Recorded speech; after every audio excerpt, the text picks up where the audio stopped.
Wow. Of all the introductions I've ever received, that was certainly the most recent.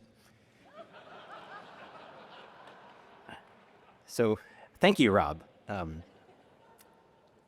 thank you for everyone here for celebrating our 50th anniversary with us.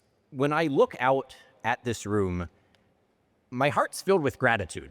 And that's not a normal emotion because people think I'm heartless. But tonight it's filled with gratitude. I see so many friends, allies, collaborators, benefactors, co-laborers in the vineyard. I'm grateful for your support in so many ways over the past 50 years, and I look forward to working with you for at least another 50. The actuarial tables for my life expectancy may or may not bear that out. I'm the beneficiary of a great legacy. I came to EPPC, as Rob mentioned, 5 years ago. I inherited a wonderful organization that I'm now privileged to steward. I'm the 6th president to serve at EPPC, and we're fortunate to have 3 of our previous presidents, George Weigel, Elliott Abrams, and Ed Whalen, all here tonight with us.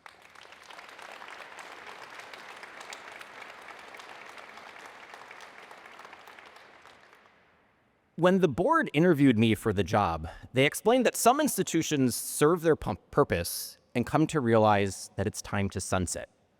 They fulfilled their mission and are no longer needed. Other institutions, they realize that times have changed and they need to change their mission to keep up with the times. The board said neither of those was the case for EPPC. EPPC was needed now more than ever, to bear witness to the truth about the human person, because we live in an age that is deeply confused about what it means to be human, where public policy directly undermines the truth about human nature, where our culture generates profound sadness and unfulfillment. The task at hand for me and EPPC was simply to be faithful to our founding mission, to recruit and empower the next generation of politically conservative, theologically orthodox, civically minded scholars working to shape our laws and renew our culture. From the beginning, we have done this in an intentionally ecumenical way. We're a community of Jewish, Protestant, and Catholic scholars developing and deploying the Jewish and Christian traditions to contemporary questions of law, culture, and public policy. Our scholars think deeply about the questions that matter most, working to build a culture that protects and advances an authentic understanding of human dignity and human identity, and proposing public policy that will enable human flourishing for all Americans. Our vision is to sustain a society where families and faith communities prosper and where the American way of life flourishes. For 50 years, EPPC scholars have consistently sought to defend the inherent dignity of the human person, marriage and the family, individual freedom and responsibility, justice and the common good, the rule of law, and limited government. In the video before Ross spoke, Yuval Levin said that it's easy to say what EPPC stands for. So let me say a few words about that. EPPC stands for the proposition that all men are created equal, that we're endowed by our Creator with inalienable rights, and that amongst these are life, liberty, and the pursuit of happiness. We believe that America is built on social and moral values that are true and good. We wholeheartedly embrace our nation's founding principles, and we view them as the best way to advance human flourishing in our own time. We are committed to upholding these truths, articulating and applying them coherently to public policy and public discourse. America is a mix of ancient and modern, natural law and natural rights, the common law, Jewish and Christian political theology, and Enlightenment liberalism. An amalgam balancing liberty and its limits, freedom and virtue. EPPC works to recover and apply this balance in thought and practice, because doing so will brighten the future of America. Like our founding fathers, we know that the success of the American experiment depends upon the moral and religious character of the people. From the beginning, EPPC has had programs directed both at political leaders and at religious leaders, a think tank for the church just as much as for the state.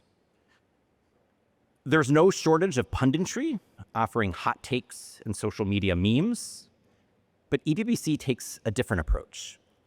We identify the long-term civilizational issues that matter for human dignity, identity, and flourishing, and then we engage the generational questions that matter most with intellectual rigor and rhetorical charity. True to our founding purpose, we recruit thinkers, the best thinkers in America, to engage both religious and secular disciplines, philosophy, law, social science, theology, medicine, in vindicating the truths most essential to human dignity.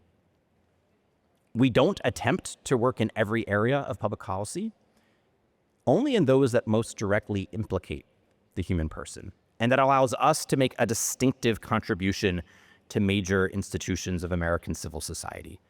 Our scholars are proactive, anticipating future challenges and preparing now to meet them when they come. In a polarized political and cultural environment where so many have forgotten what it means to be human, EPPC promotes a true and full account of human nature and human flourishing across the span of human life, from conception to natural death. At the beginning, we work to protect the unborn from the violence of abortion and to empower mothers and fathers to raise their children well, understanding that a marriage culture is the surest long-term solution to the scourges of abortion and family fragmentation.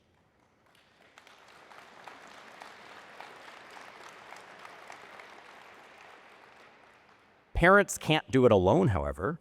We work to make public schools, where 85% of America's children attend, free from toxic ideologies and more accountable to parents and their elected representatives. We work to make religious schools vibrantly orthodox, so they offer a choice, not an echo to the government-run alternatives.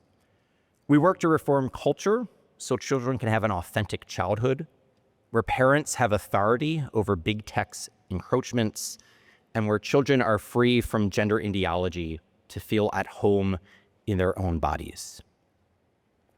No one's dignity can be protected, no one can flourish without effective and limited government. We work to defend our constitutional order and the quality of our judiciary. We engage the administrative state, which frequently can be the source of lawless ideology and serious violations of conscience. And we work to chart a course for winning political coalition to uphold the ideals we espouse through our other work. At the end of life, we work for an America where no one is intentionally killed, having their deaths sanitized with euphemisms like death with dignity or medical assistance in dying.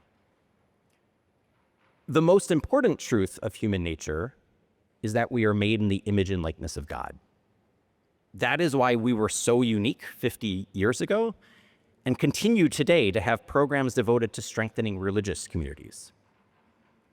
We don't know what challenges the next 50 years will bring, but EPPC is committed to rising to the occasion to defend the truth about the human person, to point to a more humane way of life.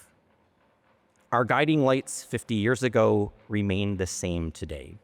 The Hebrew and Christian scriptures, the natural law tradition, Western civilization in general, and the American constitutional order in particular.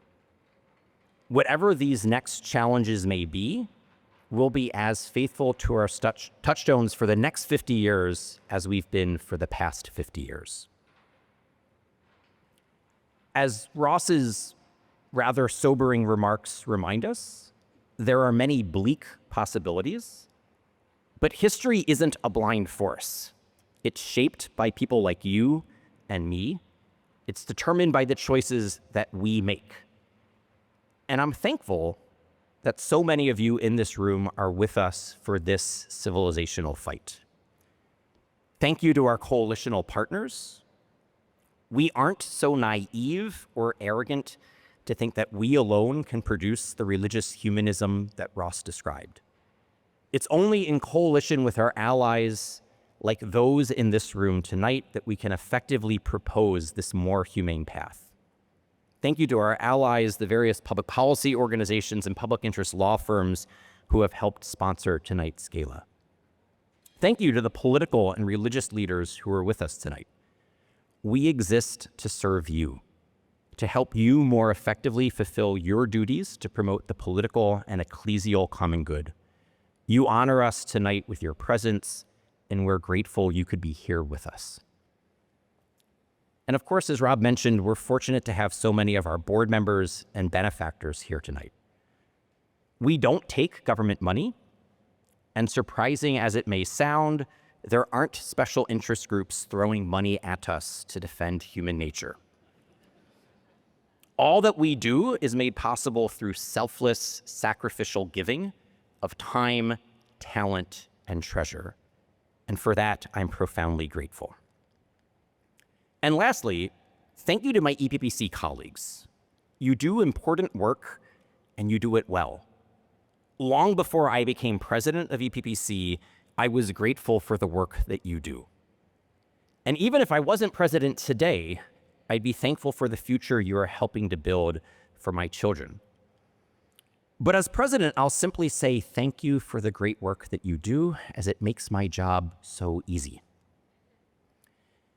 For all of the EPPC staff and scholars, as I imagine is true for all of you, our friends, our collaborators, our benefactors here tonight, the work we do is part of our vocation. It's not a job. It's not simply a paycheck. It's part of a larger mission to redeem the time, to transform culture, to shape public policy, to ensure that all of our man-made laws are derived from the natural law and the eternal law. It's a high calling, and we thank God for this calling, to work on issues that matter at an institution that matters with great colleagues and partners. It's a great blessing, and I'm thankful we're putting our shoulder to the plow together. Thank you for partnering with us. Thank you for being here tonight. Good night, and God bless.